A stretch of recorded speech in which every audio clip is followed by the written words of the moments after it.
ஹல்லேலூயா. கர்த்தருடைய நாமத்துக்கு மகிமை உண்டாவதாக. இந்த காலைவேளையிலே வந்திருக்கிறவங்க ஒவ்வொருவரையும் இயேசு கிறிஸ்துவின் இனிதான நாமத்தினாலே வாழ்த்தி வரவேற்கிறோம். நாங்கள் யாவருமாக எழுந்திருந்து இந்த காலைவேளையிலே கர்த்தருடைய சமூகத்திலே அவருடைய ஒரு வார்த்தையை நாங்கள் தியானித்து நாங்கள் ஆராதிக்க போகிறோம். சங்கீதம் 59 அதிகாரம் 16-17 வசனம். நானோ உம்முடைய வல்லமையை பாடி காலையிலே உம்முடைய கிருபையை மகிழ்ச்சியோடு புகழுவேன்.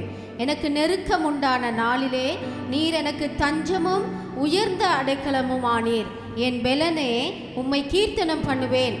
தேவன் எனக்கு உயர்ந்த அடைக்கலமும் கிருபையும் உள்ள என் தேவனுமாய் இருக்கிறார். ஹல்லேலூயா. இந்த காலைவேளையில் அந்த உயர்ந்த அடைக்கலம் உள்ள தேவனை நாங்கள் ஆராதிக்க போகிறோம். ஒரு விஷயம் எங்களுடைய இருதயங்களை கர்த்தருடைய பாதத்தில் எங்களை ஒப்பு கொடுப்போமா? அந்த உன்னதமான தேவனை ஒரு விஷயம் நாங்கள் ஸ்தோத்தரிக்க போகிறோம். ஹல்லேலூயா, ஹல்லேலூயா. நன்றி சுவாமி, நன்றி கர்த்தாவே. ஓ உங்களை துதிக்கிறோம் துதிக்கிறோம் துதிக்கிறோம் சுவாமி. ஹல்லேலூயா, ஹல்லேலூயா, ஹல்லேலூயா. ஆவியானவரே உங்களுக்கு நன்றி நன்றி நன்றி சுவாமி. ஆண்டவரே உங்களை உயர்த்துகிறோம், உங்களை மகிமைப்படுத்துகிறோம், உங்களை ஆராதிக்கிறோம் ஆண்டவரே. அப்பா இந்த காலை வேளையிலே சுவாமி இப்படியாப்பட்ட ஒரு அருமையான நாளை எங்களுக்கு காண செய்த தேவனே மக்கு ஸ்தோத்திரம். இந்த மாபெரும் ஸ்லாக்கியத்தை எங்களுக்கு கொடுத்தவரே உம்மை ஸ்தோத்தரிக்கிறோம் ஆண்டவரே.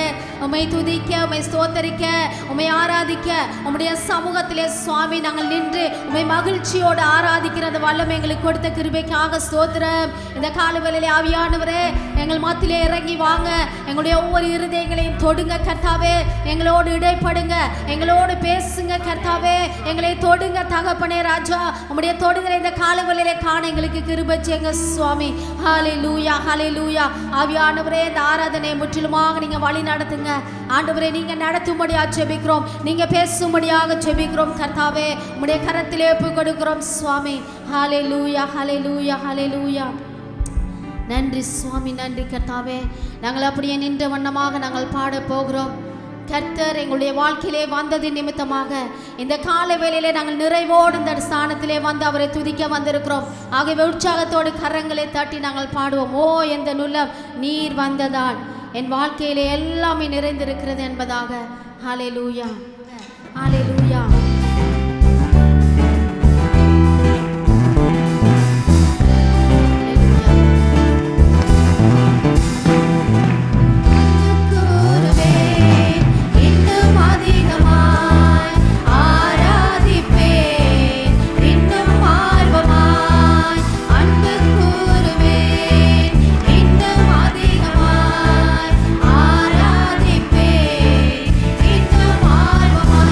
உம்மை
சுவாமி. ஹalleluya. அப்பா உங்களை துதிக்கிறோம், ஸ்தோத்திரிக்கிறோம் ஆண்டவரே. ஹalleluya. ஓ எங்களுக்கு பலன் தந்தவரே மக்கு நன்றி சுவாமி. எங்களுக்கு சுகம் தந்தவரே மக்கு ஸ்தோத்திரம் கர்த்தாவே. யெகோவா ஈராக, யெகோவா ராஃபாவாக எங்களோடு இருக்கிற தேவனே உங்களை ஆராதிக்கிறோம் ஆண்டவரே. பலவீனத்திலே சுவாமி உம்முடைய பலத்தை எங்களுக்கு கொடுக்கிறவரே ஸ்தோத்திரிக்கிறோம் ஆண்டவரே. ஓ உங்களை ஆராதிக்கிறோம் சுவாமி. ஹalleluya. எங்களுடைய முழு உள்ளத்தோடு, முழு ஆத்துமாவோடு, முழு பலத்தோடு ஆண்டவரே நாங்கள் உமக்கு நன்றி செலுத்துகிறோம் கர்த்தாவே. உங்களுக்கு நன்றி சுவாமி. எங்களுக்கு சுகம் தந்தவரே ஸ்தோத்திரம். எங்களை பலப்படுத்துகிறவரே நன்றி சுவாமி. எங்களை நடத்தி வருகிற தேவனே ஸ்தோத்திரிக்கிறோம். எங்களை மறவாதபடி எப்பொழுதும் ஆண்டவரே எங்களை நினைக்கிற தேவனே எங்களை ஸ்தோத்திரிக்கிறோம் கர்த்தாவே சுவாமி.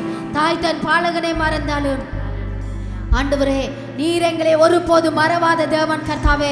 யார் எங்களை கைவிட்டாலும் ஆண்டவரே நீர் எங்களை கைவிடாத தேவன் சுவாமி. எங்களை அணைத்துக் கொள்ளுகிறவர், எங்களை ஆதரிக்கிற தேவன் கர்த்தாவே சுவாமி.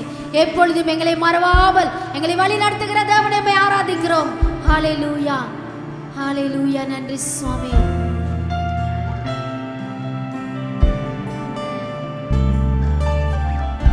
அந்த மறவாத தேவனை நாங்கள் ஆராதிப்போம்.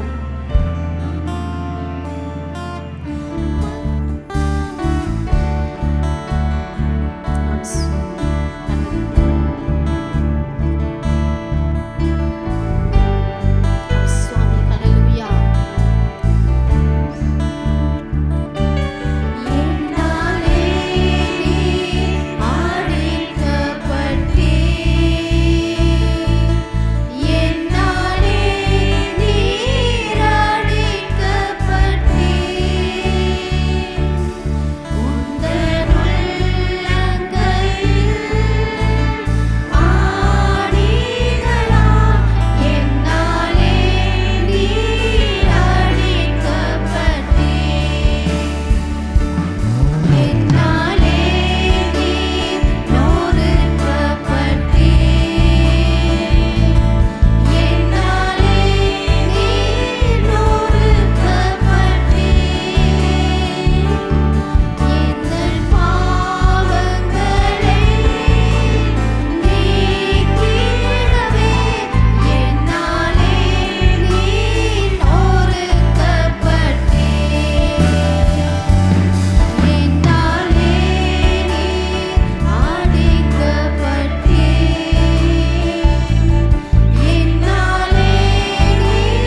நல்லது.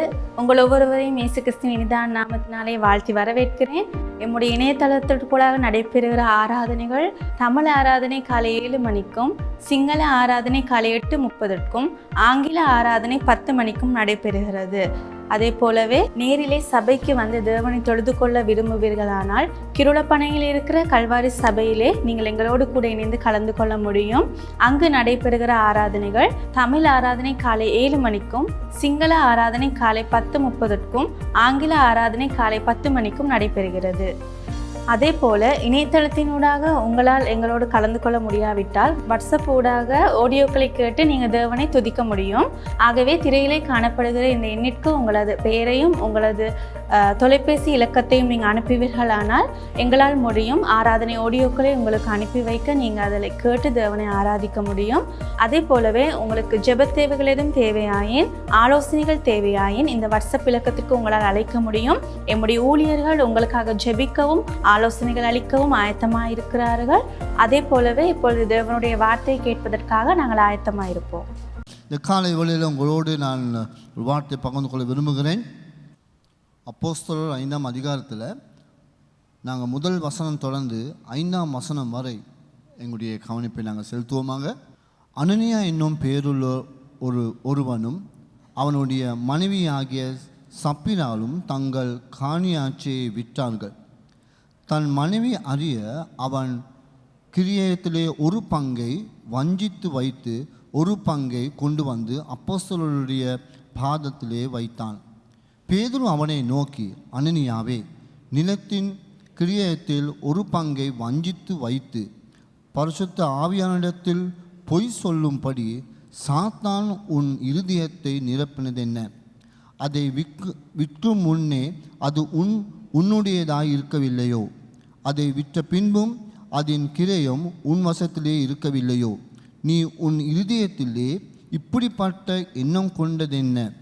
நீ மனுஷனிடத்தில் அல்ல, தேவனிடத்தில் பொய் சொன்னாய் என்றான். அனனியா இந்த வார்த்தைகளை கேட்கவே விழுந்து ஜீவனை விட்டான். இவைகளை கேள்விப்பட்ட யாவருக்கும் மிகுந்த பயமுண்டாயிற்று. நாங்கள் ஜெபம் பண்ணுவோம். ஆண்டவருக்கு எங்களை அர்ப்பணித்து, கிருபையும் மகா பரிசுத்தமும் ஜீவனும் நல்ல பிதாவே, இந்த காலை வேளையில் பாதம் அன்றில் நாங்கள் வந்திருக்கிறோம். ஆண்டவரே, நீங்கள் எங்களோடு பேசும்படியாக நாங்கள் ஜெபிக்கிறோம். யாராவது வாழ்க்கையில் சுவாமி ஒரு துன்பத்தோடு துயரத்தோடு ஒரு எதிர்பார்ப்பு இல்லாமல் இந்த இடத்துல இருக்கிறதா இருந்தால், நீங்கள் இந்த வார்த்தை கூடாக அவர்களை தொட்டு எங்கள் மத்தியில் உலாவி சுவாமி அவங்களுடைய வாழ்க்கையில் ஒரு விடுதலை தரும்படியாக ஜெபிக்கிறோம்.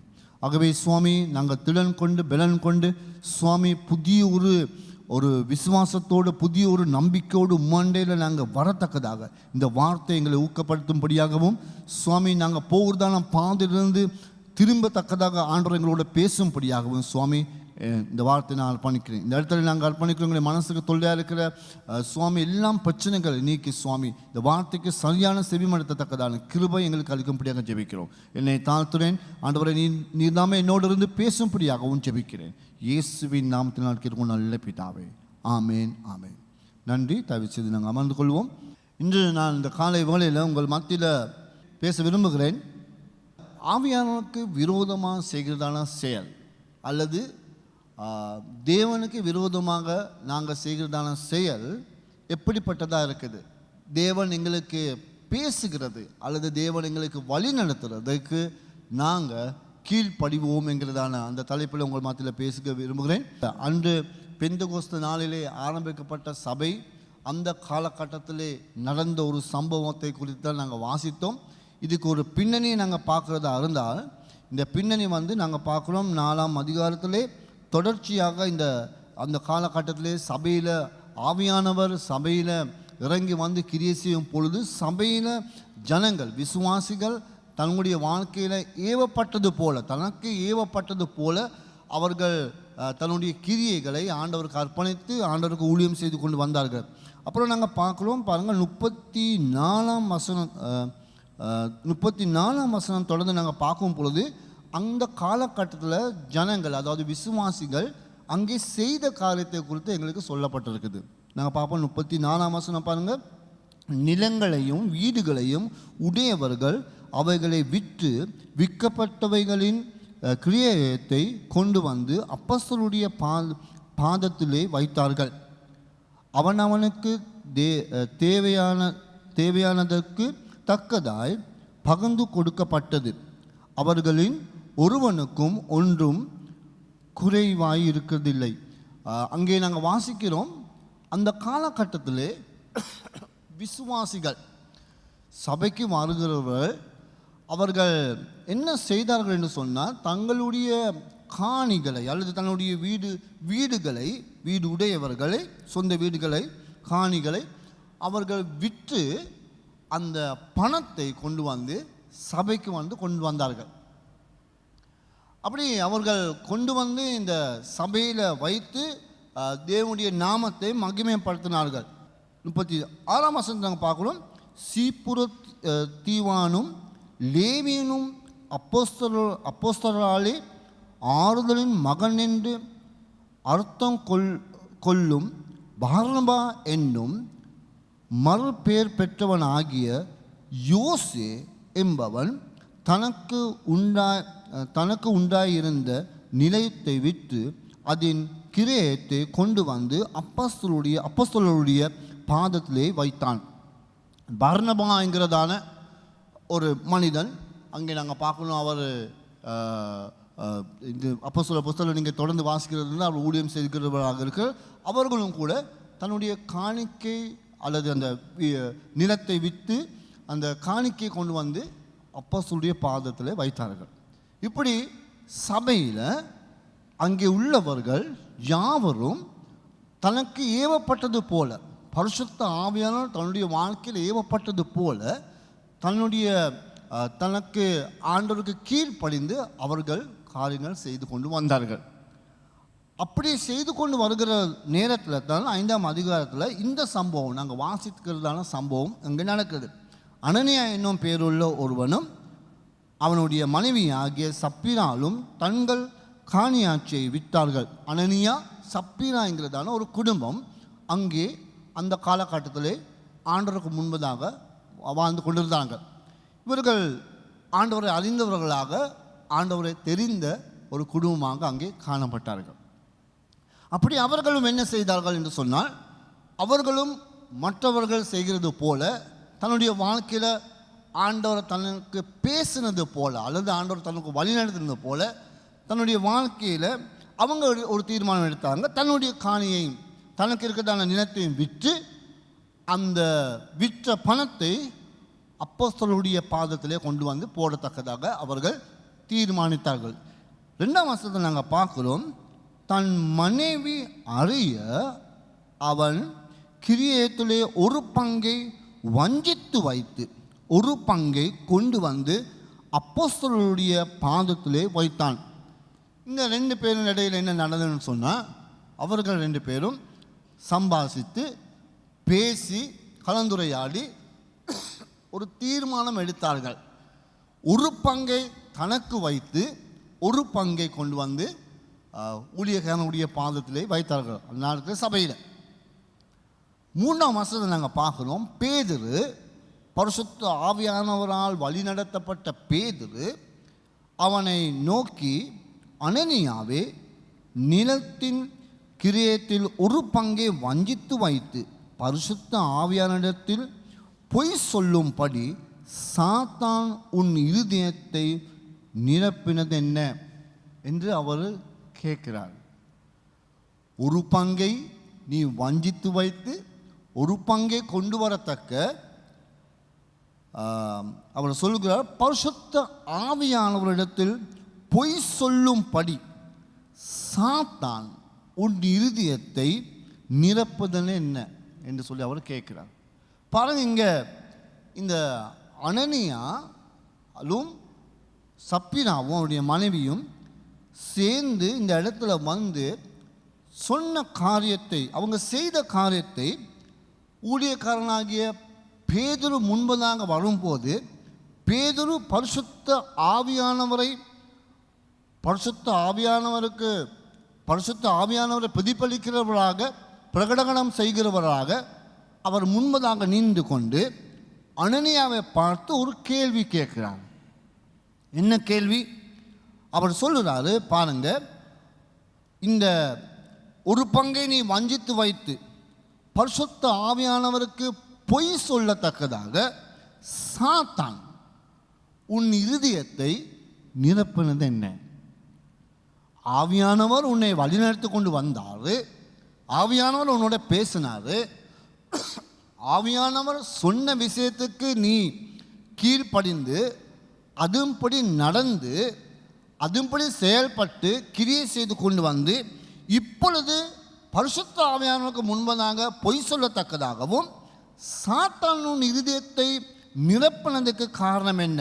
4ஆம் வசனம் சொல்லப்படுகிறது, அதை விற்கும் முன்னே அது உன்னுடையதாக இருக்கவில்லையோ, அதை விற்ற பின்பும் அதன் கிரயம் உன் வசத்திலே இருக்கவில்லையோ, நீ உன் இருதயத்திலே இப்படிப்பட்ட எண்ணம் கொண்டதென்ன? நீ மனுஷனிடத்தில் அல்ல தேவனிடத்தில் பொய் சொன்னாய் என்றார். அங்கே அவர் சுற்றி சுற்றி சொல்ல வர விஷயம் என்னன்னு சொன்னால், ஆவியானவருடைய வழிநடத்தலை பெற்றிருக்கிற நாம் அனைவரும் ஆண்டவர் நம் மத்தியில் கிரியை செய்து கொண்டு இருக்கிறவராக இருக்கிறார். ஹல்லேலூயா! எங்கள் மத்தியில் ஆண்டவர் கிரியை செய்கிறார். ஆமென். நாங்கள் விசுவாசிக்கிறோம், எங்கள் ஒவ்வொருத்தரும் மத்தியில் கர்த்தர் கிரியை செய்கிறவராக இருக்கிறார். இந்த இடத்துல நடந்த சம்பவத்தை குறித்து நாங்கள் பார்க்கும் பொழுது, அது அனனியாவுடைய வாழ்க்கையில் அவர் சிந்தித்து செயல்பட்டு திட்டமிட்டு செய்த காரியம் கர்த்தருக்கு முன்பதாக ஒரு அருவருப்பான ஒரு காரியமாக இருந்தது. ஆகவே பேதுரு அங்கே முன்பதாக வந்து அவர் சொல்கிற விஷயத்தை கூட நாங்கள் பார்க்கும் பொழுது, அவர் செய்த பாவத்தை குறித்து நாங்கள் பார்க்கும் பொழுது, அல்லது அவர் செய்த ஆண்டவருக்கு விரோதமாக செய்த காரியத்தை குறித்து பார்க்கும் பொழுது, ஆண்டவர் மேல் வைத்திருக்கிறதான நம்பிக்கை தன்னுடைய வாழ்க்கையில் அவன் வெளியரங்கமான காரியங்கள் செய்தாலும் கூட கர்த்தர் மேல் வைத்திருக்கிறதான நம்பிக்கை அற்றவனாக அவன் வாழ்ந்து கொண்டிருந்தான். கொஞ்சம் யோசித்து பாருங்க, அப்போஸ்தலர் 1ஆம் அதிகாரத்தில் 2ஆம் அதிகாரத்தில் பரிசுத்த ஆவியானவர் வந்து சபையில் ஒவ்வொருத்தர் மத்தியில் அவருடைய அக்கினி போல வந்து வரங்களை கொடுத்து ஆசீர்வாதத்தை கொடுத்து சபை ஆரம்பிக்கப்பட்டது. அந்த காலகட்டம் அந்த அந்த சூழ்நிலை தான் இந்த அந்த பின்னணியில் தான் இந்த சபை இவர்கள் இப்படி செய்கிறார்கள். அப்புறம் இந்த சபை ஆரம்பிக்கப்பட்ட பிறகு வேதாகமத்தில் பேதுருவோ அப்போஸ்தலர்களோ அல்லது அங்கே இந்த எழுத்தாளர்களோ, லூக்கா தான் இந்த சுவிசேஷத்தை எழுதுகிறார், இந்த அப்போஸ்தலர் நடவடிக்கை லூக்கா எழுதுகிறார். இங்கே அதுலேயுமே நான் ஆராய்ந்து பார்த்து தேடி பார்த்தேன், சபையாக சேர்ந்து அங்கே இருக்க ஜனங்களுக்கு எந்த ஒரு அறிகுறையும் எந்த ஒரு செய்தியும் ஆண்டவர் எங்களுக்கு இப்படி சொல்கிறார் என்று சொல்லி அவர்கள் சொல்லப்பட்ட விஷயம் அல்லது அப்படி அவர்கள் செய்ய சொல்லி சொன்னார்கள் என்று வேதத்தில் சொல்லி இல்லை. அதாவது சபைக்கு வருகிறவர்கள் எல்லாமே நீங்கள் எல்லாரும் வந்து உங்களுடைய காணிக்கைகளை, உங்களுடைய வீடுகளை அல்லது உங்களுடைய நிலத்தை விற்று அது கொண்டு வந்து சபைக்கு போடுறோம் என்று சொல்லி பரிசுத்த ஆவியானவர் எங்களுக்கு என்னோடு இருந்து பேசுகிறார் என்று வழிநடத்தணும் சொல்லி அப்போஸ்தலரோ பேதுருவோ யோவானோ யாக்கோபோ அங்கே யாருமே அப்படி ஒன்றுமே சொல்லவில்லை. அப்படி ஒரு இவர்கள் இப்படி செய்ய சொல்லி ஆண்டவர் இறங்கி சபைக்கு முன்பதாக இருந்து பேசினாலும் சொல்லி வேதாகமத்தில் இல்லை. ஆனாலும் பரிசுத்த ஆவியானவர் ஒவ்வொருத்தர் மத்தியில் வழி நடத்தி கொண்டு கிரியை செய்து கொண்டு வருகிறார். அப்போ அவனுக்கு அந்த சபையில் வந்த அவனுக்கு பரிசுத்த ஆவியானவர் இந்த கடவுள் தனக்கு உணர்த்துறது போல, தன்னுடைய வாழ்க்கையில் கிரியை செய்கிறது போல, அவனுக்கு ஏவப்பட்டது போல அவர்கள் கொண்டு வந்து அங்கே சபைக்கு தன்னுடைய காணிக்கைகளை போட்டார்கள். உங்கள் நல்ல ஒரு வசனம் நாங்கள் பார்க்குறோம், 35ஆம் வசனத்தில் பாருங்கள். அப்போஸ்தலருடைய பாதத்திலே வைத்தார்கள், அவர்கள் காணிகளை அவங்க விட்டு அப்போஸ்தலர் பாதத்தில் வைத்தார்கள். அவனுக்கு தேவையானதுக்கு தக்கதாய் பகிர்ந்து கொடுக்கப்பட்டது. அந்த கடைசி வரியை பாருங்கள், அங்கனைக்கு சொல்லப்படுகிற அந்த வார்த்தையில் அவர்களின் ஒருவருக்கும் ஒன்றும் குறைவாய் இருந்ததில்லை. திருப்பி வாசிங்க பார்ப்போம் எல்லாரும். அவர்களின் ஒருவனுக்கும் ஒன்றும் குறைவாய் இருந்ததில்லை. திருப்பி வாசிப்போமா? அவர்களின் ஒருவனுக்கும் ஒன்றும் குறைவாய் இருந்ததில்லை. யார் அதை பார்த்தது? யார் பார்த்து நடத்தினது? குறைவுகளை தீர்த்து பார்த்து நடத்துறது யார்? ஆவியானவர், ஆண்டவர். நம்முடைய இந்த உலகத்தை படைத்து ஆளுகை செய்து இதுவரை என்னை நடத்தினவர். அங்கே யாருக்குமே எந்த ஒரு குறையுமே இல்லாமல் அவர் காத்து வந்தார். பிரியமானவர்களே, இங்கே உள்ளான ரீதியில் இருக்கிறதான ரகசியம் என்னன்னு சொன்னான், பரிசுத்த ஆவியானவர் உங்கள் உள்ளத்தில் பேசி, பரிசுத்த ஆவியானவர் உங்கள் உள்ளத்தில் பேசி ஏதாவது காரியம் செய்ய சொல்லும் போது, ஆகவே தான் அனனியாவும் இங்கே முதலாம் வசனம் அப்போ அனனியாவும் என்னும் பேர் அனனியாவும் சப்பினாவும் அவர்களும் தன்னுடைய காணியாட்சிகளை விற்கத்தக்கதாக பேதுருவோ அங்கே அப்போஸ்தலர்கள் யாருமே அவர்களும் சொல்லவில்லை. மேல வசனத்தை நாங்கள் பார்க்குறோம், அங்கே அவர்களுக்கு எந்த ஒரு குறையும் இருக்கவில்லை. ஆனாலும் அந்த ஏவப்பட்ட விஷயம், பரிசுத்த ஆவியானவர் அவங்களோட பேசுகிற விஷயம், அவர்கள் ஏவப்பட்டு செய்த காரியம் மிகவும் ஒரு சிறப்பான ஒரு விஷயம். அது பாராட்டக்கூடிய ஒரு விஷயமாக இருக்கிறது. அதோடு சேர்ந்து நம்பிக்கை அற்றவர்களாக போன விஷயம் தான் எங்களுக்கு தப்பாக தோணுது. காரணம் என்னன்னு சொன்னால், ஆவியானவர் உங்களையும் என்னையும் வழி நடத்துகிறதா இருந்தால் என்றால், ஆவியானுடைய செயலுக்கு, அவருடைய கிரியைக்கு, அவருடைய சத்தத்துக்கு நாங்கள் கீழ்ப்படிந்து காரியம் செய்கிறதா இருந்தால், அல்லது ஆவியானவர் என்னோடு இருந்து அவர் என்னை ஊக்குவித்து என்னோடு இருந்து அவருடைய ஏவுதல் படி நான் நடக்கிறதா என்றால் கர்த்தர் எல்லாவற்றையும் பார்த்து கொள்ளுவராக இருக்கிறார். ஹல்லேலூயா. அவர் சொன்னதை நான் செய்யும் போது, என்னுடைய காணியாக இருக்கலாம், எனக்கு இருக்கிறதான செல்வந்தமாக இருக்கலாம், எனக்கு இருக்கிறதான வசதியாக இருக்கலாம், எனக்கு இருக்கிறதான தகுதியாக இருக்கலாம், எனக்கு இருக்கிறதான என்ன பலனோ அதை கர்த்தர் சொல்கிறதா இருந்தால் என்றால், நீ கொண்டு வந்து அவருக்கு ஒப்புவிக்கன்னு சொல்லி அல்லது அவருக்கு அர்ப்பணிக்கன்னு சொல்லி சொல்லும்போது, அப்படின்னா நான் பின்னால் திரும்பி எந்த ஒரு விஷயமோ நான் திட்டமிடவோ, நானே பார்த்து பேசி கலந்துரையாடி எனக்காகவும் நான் கொஞ்சம் காரியம் செய்து சேர்த்து வைக்கணும் என்கிறதான சிந்தனை அது சாத்தான் அந்த உள்ளத்தை நிரப்புறதான சிந்தனையாகத்தான் பேதுரு இங்கே சொல்லுகிறார்.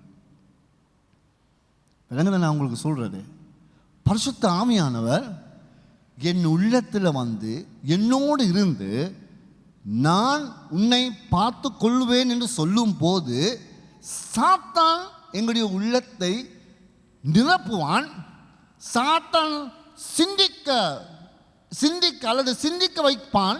ஒரு சந்தேகமாக, நீ எல்லாத்தையும் கொடுத்தால் என்றால் எப்படி உன்னுடைய வாழ்க்கை நீ பார்த்துக்கொள்வ? இங்கே பாருங்க, பேதுரு அதுதான் சொல்லுகிறார். பேதுரு அவனை நோக்கி, அனனியாவே, நிலத்தின் கிரியத்தை ஒரு பங்கை வஞ்சித்து, ஒரு பங்கை நீ வஞ்சித்து வைத்து பரிசுத்த ஆவியானவரிடத்தில் பொய் சொல்லும்படி சாத்தான் உன் இருதயத்தை நிரப்பினது என்ன?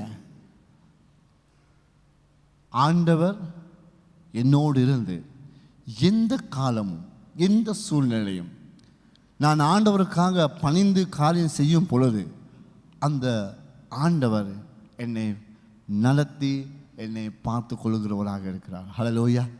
இன்னைக்கும் அவர் என்னை காத்து வழி நடத்துகிறவராக இருக்கிறார்.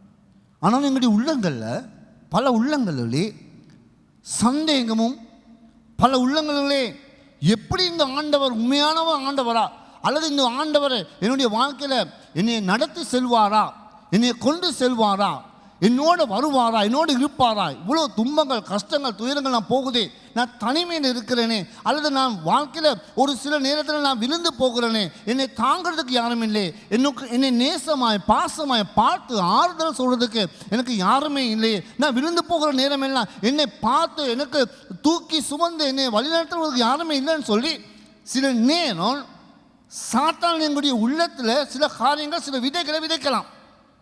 ஆவியானவருக்கு பொய் சொல்லத்தக்கதாக ஆண்டவருடைய மண்டபத்திலே, ஆண்டவருடைய சபைக்கு முன்பதாக ஆண்டவர் நம்ம ஆண்டவருக்கு முன்பதாக வந்து காரியங்கள் செய்யும் போது சாத்தான் எங்களுடைய உள்ளத்தை நிரப்புனதாக இருக்கலாம். அதுதான் பேதுரு கேட்கிறார் இந்த இடத்துல, சாத்தான் எப்படி உள்ளத்தை நிரப்புனது? சாத்தானுடைய சிந்தனை எப்படி உள்ளத்துக்கு வந்தது? ஏனென்றால் குறைகளை நீக்கி காக்கிற தேவன் அவர் ஜீவன் உள்ளவராக இருக்கிறார். அப்படி இருக்கும் போதெல்லாம் நீ உன் வாழ்க்கை பயணத்திலே உன்னுடைய கிரியையிலே நீ தன்னாலே உனக்காகவே சிந்தித்த காரியங்கள் செய்யறதுக்காக சாத்தான் ஒன்று இருதயத்தை நிரப்புனது என்ன? பரிசுத்த ஆவியானவர் உன் உள்ளத்திலே கிரியை செய்யும். பரிசுத்த ஆவியானவர் உன் உள்ளத்திலே கிரியை செய்தால் என்றால், பரிசுத்த ஆவியானவர் உன்னை ஏவுதலால் என்றால், பரிசுத்த ஆவியானவர் உன்னை வழிநடத்துகிறதா என்றால், பரிசுத்த ஆவியானவர் அந்த வார்த்தைக்குள்ளாக உன்னோடு இருந்து பேசுகிறதா இருந்தால், உன் குடும்பத்தோடு இருந்து பேசுகிறதா இருந்தால், உன் சொந்த வாழ்க்கையில் பேசுகிறதா இருந்தால், உன் தொழிலுக்கு பேசுகிறதா இருந்தால், அல்லது உன் படிப்புக்கு பேசுகிறதா இருந்தால், சாத்தான் எப்படி உன்னுடைய வாழ்க்கையில் கிரியை செய்வான் என்று தான் இங்கே அவர் பேசுகிறார். இந்த பாருங்க, இங்கே வந்து இந்த 3-4 வசனத்திலே 4 வசனத்தில் நான் பாருங்க, அதை விற்கும் முன்னே அது உன்னுடையதாக இருக்கவில்லையோ, அதை விற்ற பின்பும் அதன் கிரயம் உன் வசத்திலே இருக்கவில்லையோ, நீ உன் இருதயத்திலே இப்படிப்பட்ட எண்ணம் கொண்டதென்ன? நீ மனுஷனிடத்தில் அல்ல தேவனிடத்தில் பொய் சொன்னாய் என்றார்.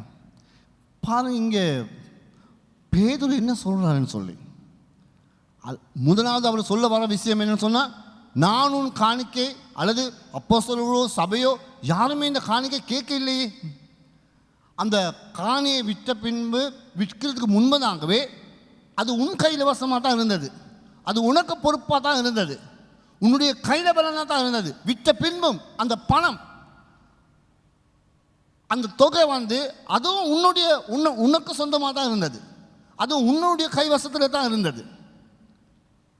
அப்படி இருந்தும் நீ இப்படிப்பட்ட காரியம் செய்கிறதுக்கு, இப்படிப்பட்ட காரியங்களோடு செய்கிறதுக்கு துணிந்து வந்ததுக்கு காரணம் என்ன? இங்கே நாங்கள் பார்க்குறோம், 2 விதமான பரிசுத்த ஆவியானவருக்கு விரோதமாக நடந்த செயல் 2 விதமாக நாங்கள் காண்கிறேன். முதலாவது, ஆவியானவர் தன்னை உணர்த்தும் பொழுது அதை நான் செய்தால் என்றால் கர்த்தர் என்னுடைய வாழ்க்கையை நடத்தி கொள்வார், பார்த்து கொள்வார் என்கிறதான நம்பிக்கை அவர் இழந்தினார். அந்த விசுவாசத்தை அவர் இழந்துட்டார். நல்ல ஒரு விசுவாசி, ஆண்டவருக்கு முன்பதாக காரியம் செய்யக்கூடிய விசுவாசம், ஆனால் உள்ளத்தில் ஒரு அவிசுவாசம், ஒரு சந்தேகம் அவருடைய வாழ்க்கையில் இருந்து.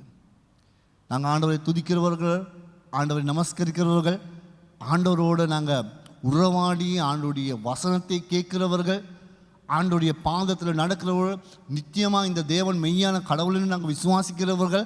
ஆமேன், விசுவாசிக்கிறோமா? ஆமேன், நாங்கள் விசுவாசிக்கிறோம், அவர் தான் என்னுடைய மெய்யான கடவுள். ஆமேன், நான் விசுவாசிக்கிறேன். ஆனாலும் இந்த பாதையில் போய்கொண்டு இருக்கும் பொழுது, இந்த கிறிஸ்தவ பயணத்தை நாங்கள் போய்கொண்டு இருக்கும் பொழுது, எங்களுடைய வேலைகளை நாங்கள் செய்து கொண்டு போகும் பொழுது உள்ளத்தில் ஏதோ ஒரு சந்தேகம், கடவுளை பற்றி ஒரு சந்தேகம், அவருடைய செயலை பற்றி ஒரு சந்தேகம் வாழ்க்கையில் தொடர்ந்து நடக்கலாம். 2வது நான் பார்க்குறேன், ஆவியானவருக்கு முன்பதாக, இங்கே ஆண்டவருக்கு முன்பதாக எதுவுமே மறைக்க முடியாது. அனனியா நல்ல ஒரு காரியம் செய்தார். 2ஆம் வசனம், அவங்க 2 பேரும் இணைந்து குடும்பத்தில் இணைந்து அவங்க திட்டமிடுறத, அவங்க பேசி ஒரு திட்டமிட்டு ஒரு தீர்மானத்துக்கு வர்ற விஷயத்தை அனனியா மறந்துட்டாரு. கடவுள், ஆண்டவர், பரிசுத்த ஆவியானவர் இதை பார்த்து கொண்டிருக்கிறாரு, இதை கேட்டு கொண்டிருக்கிறாரு. அவருக்கு முன்பதாக ஒன்றுமே எங்களுக்கு மறைக்க முடியாது என்பதை இங்கே அனனியா மறந்துட்டாங்க.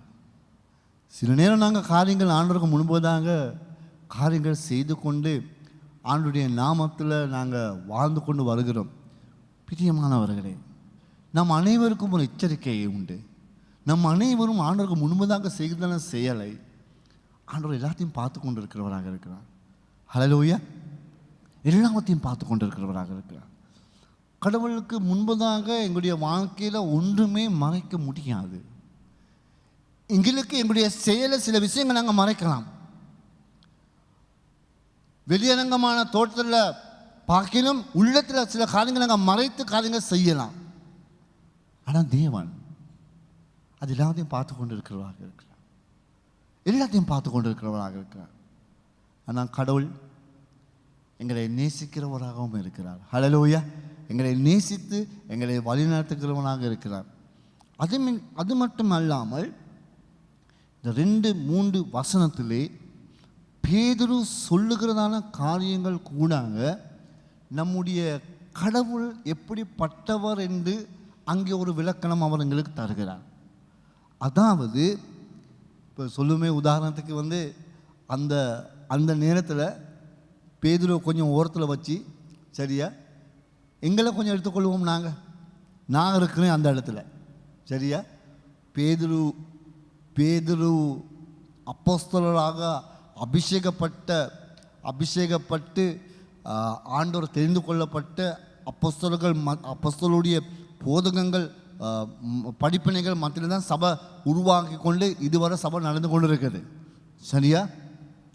இப்போ அனனியாவும் சப்பிராலும் அனனியா ஒரு காணிக்கை தொகையை கொண்டு வருகிறார். பேதுரு இல்லை, நான் இருக்கிறேன், சரியா. கொஞ்சம் யோசிப்போமே, இந்த அளவுக்கு பேதுரு அளவுக்கு இன்னும் ஆவில நான் அந்த அளவுக்கு போயில்லை, எனக்கு ஒன்றும் விளங்காது, சரியா.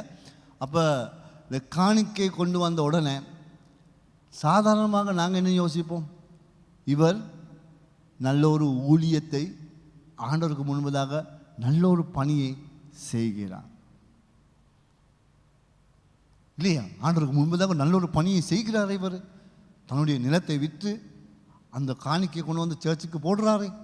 யாராவது அப்படி செஞ்சுருக்கீங்களா? தன்னுடைய நிலங்களை விற்று காணிக்கை கொண்டு வந்து சர்ச்சுக்கு போட்டிருக்கீங்களா?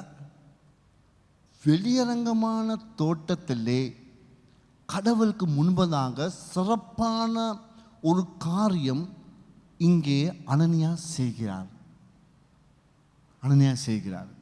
யாருக்குமே தெரியாது, சப்பீராவுக்கு மட்டும்தான் தெரியும். வேற யாருக்கு தான் தெரிய போகுது? சபையில் யாருக்கும் தெரியுமா? பேதுருக்கு தெரியுமா? இல்லை, இன்னும் தெரியாது, யாருக்குமே தெரியாது. பேதுரு பரிசுத்த ஆவியானவரால் நிரப்பப்பட்டு உணர்த்தப்பட்டு பேசுகிறார்.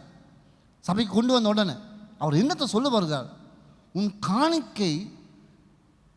காணிக்கை சம்பந்தமான பணத்தின் சம்பந்தமான பிரச்சனை இல்லை இங்கே இருக்கிறது என்பதை அவர் உணர்த்துகிறார். சில பேர் யோசிக்கிறது பணம் சம்பந்தமான பிரச்சனை தான் இங்கே கொண்டு வந்திருக்குன்னு சொல்லி. சில நேரத்தில் நாங்கள் அப்படி தான் யோசிப்போம்.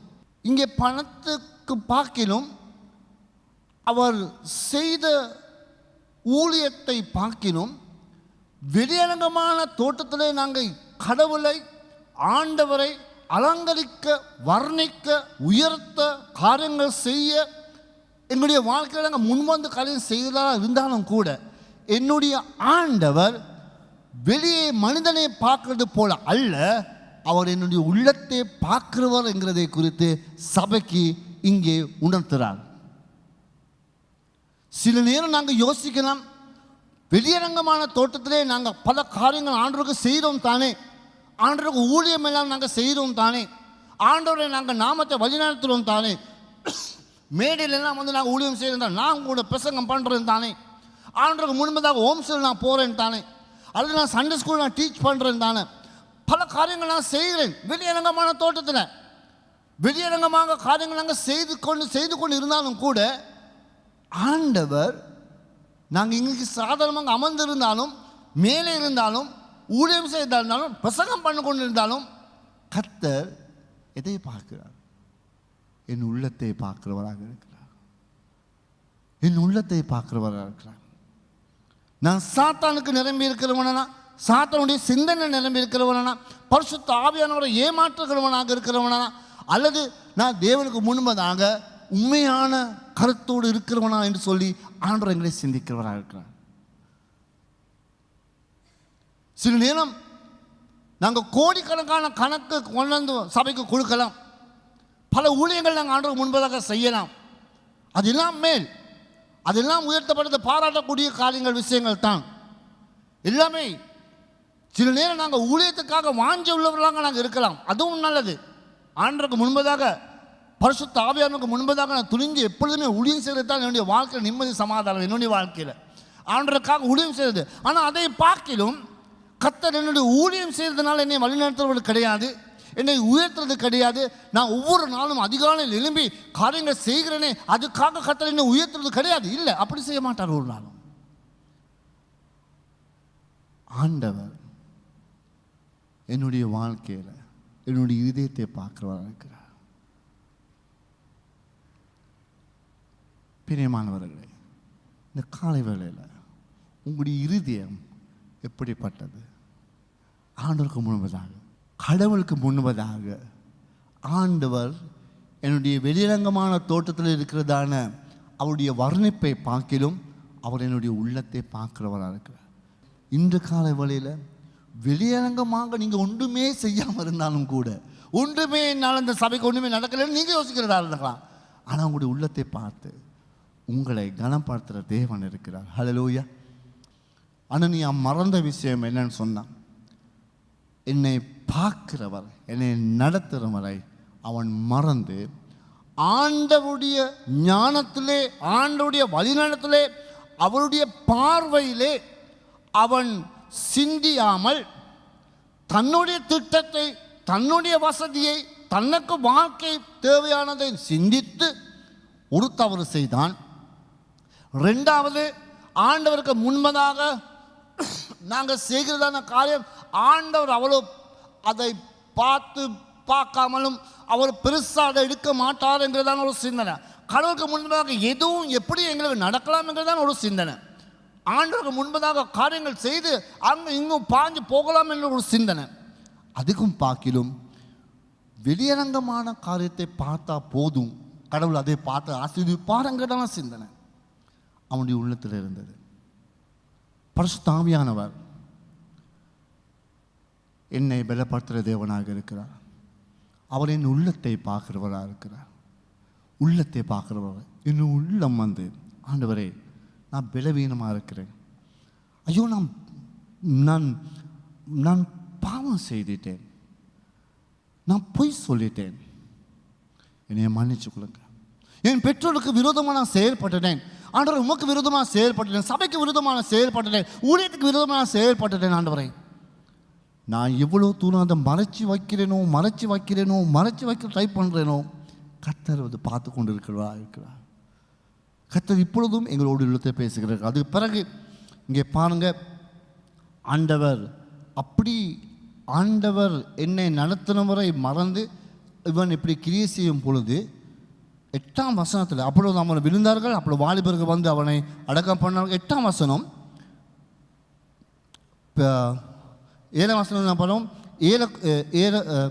ஏறக்குரிய 7ஆம் வசனம் பாருங்கள். ஏறக்குரிய 3 மணி நேரத்துக்கு பின்பு அவனுடைய மனைவி தன்னிடத்தில் நடந்ததை அறியாமல் உள்ளே வந்தார். இப்போ யார் வருகிறார்? மனைவி வருகிறார். சரியா? 3 மணி நேரம் பிந்தி அவர் வருகிறார்.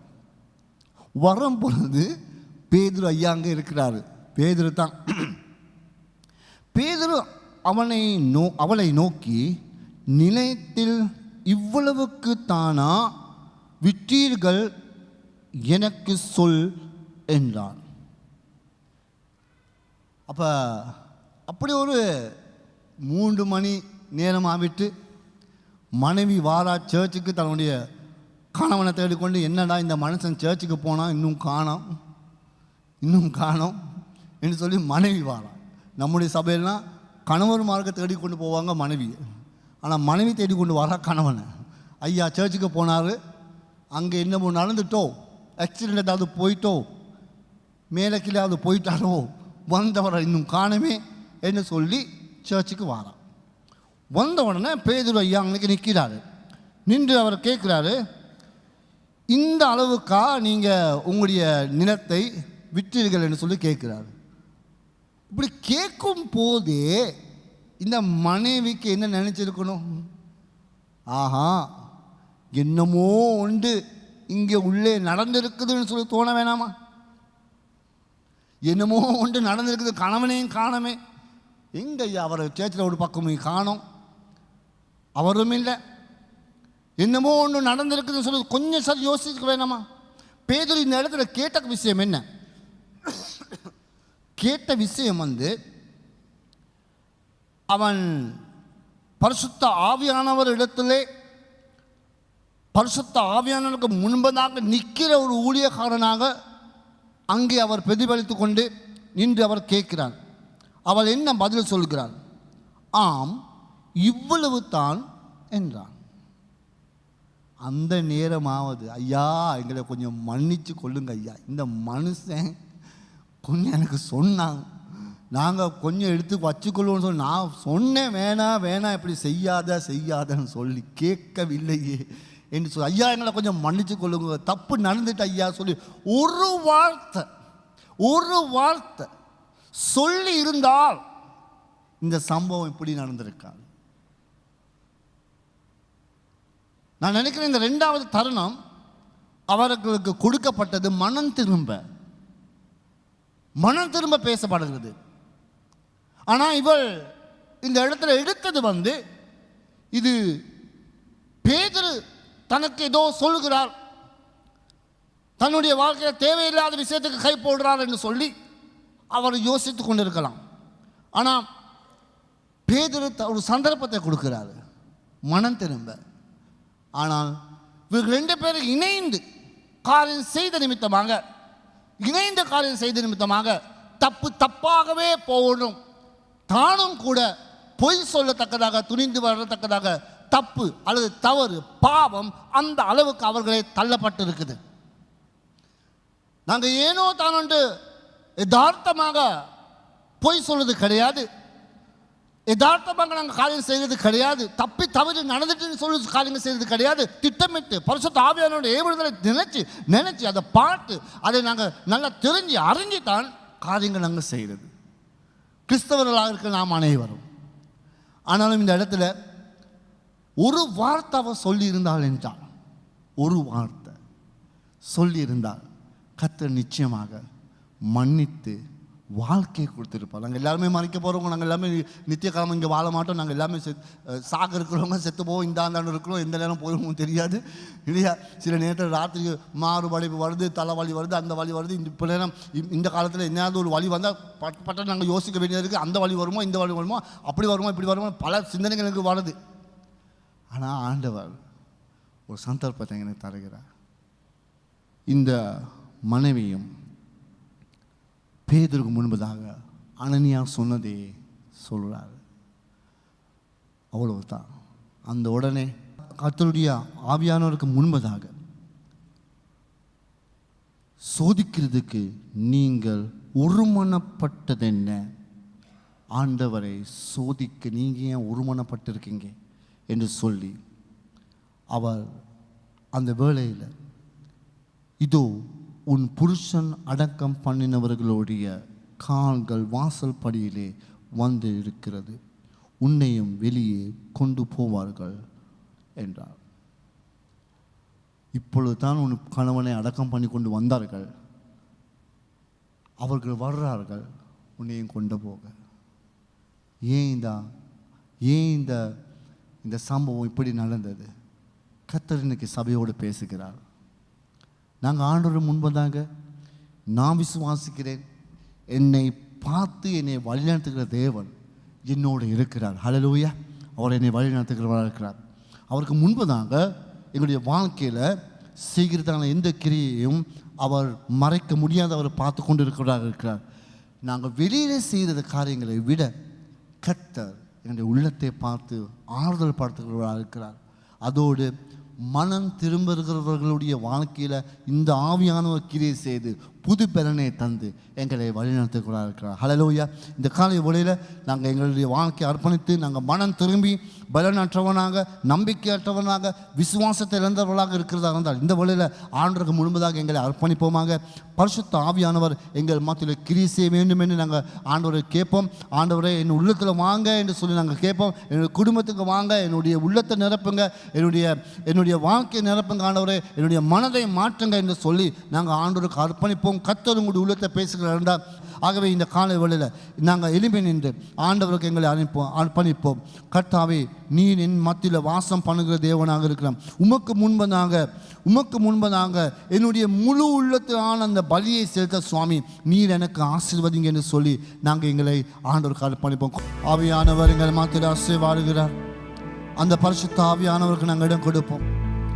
ஆவியானவரே, நீர் என் உள்ளத்தில் வாங்க. ஹல்லேலூயா சுவாமி. ஓ கந்தாரரரந்தரரரவா. ஹல்லேலூயா. நீ வரும்போது உறவுகள் மாறுமே.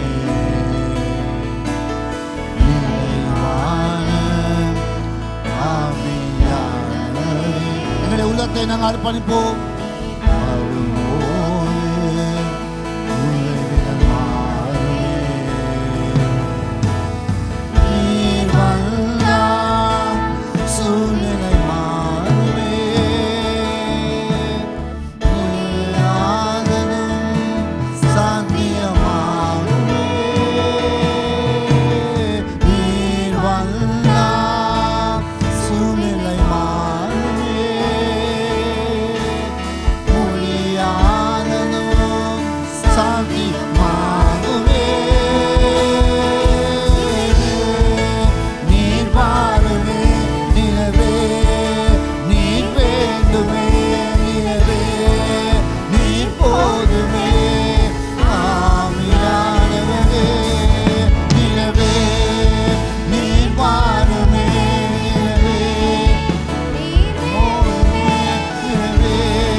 அப்பா நீங்க வழி நடத்துங்க சுவாமி, வழி நடத்துங்க ஆண்டவரே. கர்த்தாவே, நீர் தாமே எங்கள் மத்தியில் உள்ளாவுங்க, நீர் தாமே எங்கள் மத்தியில் தெரிவு செய்கிறவராக இருக்கீங்க. உடைய நாமத்தை கொண்டு நாங்கள் ஜெபிக்கிறோம். ஓ ஹல்லேலூயா. அப்பாவே நாமத்தை துதிக்கிறோம். நன்றி ஆண்டவரே சுவாமி. ஹல்லேலூயா ஹல்லேலூயா. கர்த்தாவே, ஓ நன்றி சுவாமி, மே துதிக்கிறோம் ஆண்டவரே சுவாமி. அப்பா, நீர் வந்தால் என் உள்ளத்தில் முடியாததும் சாத்தியமாகும் சுவாமி. எனக்கு முடியாத பலவீனங்கள் சுவாமி நீங்க பலவான்களாக மாற்றத்தக்கதான வல்லமை உள்ளவர் ஆண்டவரே சுவாமி. ஹல்லேலூயா. நீ என்னை வழி நடத்துறதா இருந்தால் நீ எல்லாவற்றையும் பார்த்து கொள்கிற தேவனாக இருக்கிறேன் ஆண்டவரே சுவாமி.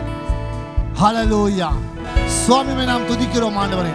மேன்மே நம்பிக்கை வச்சு மேன்மே நம்பிக்கையோடு வாழ, அந்த விசுவாசத்தோடு வாழ சுவாமி நீங்க எங்களுக்கு ஆசீர்வதிங்க சுவாமி. எங்களுடைய பலமோ எங்களுடைய கைவசதியோ எங்களுடைய பணமோ அல்ல எங்களை கொண்டு செல்வது, உம்முடைய ஆவியானவரே எங்களை கொண்டு செல்கிறவராக இருக்கிறார். ஹல்லேலூயா சுவாமி.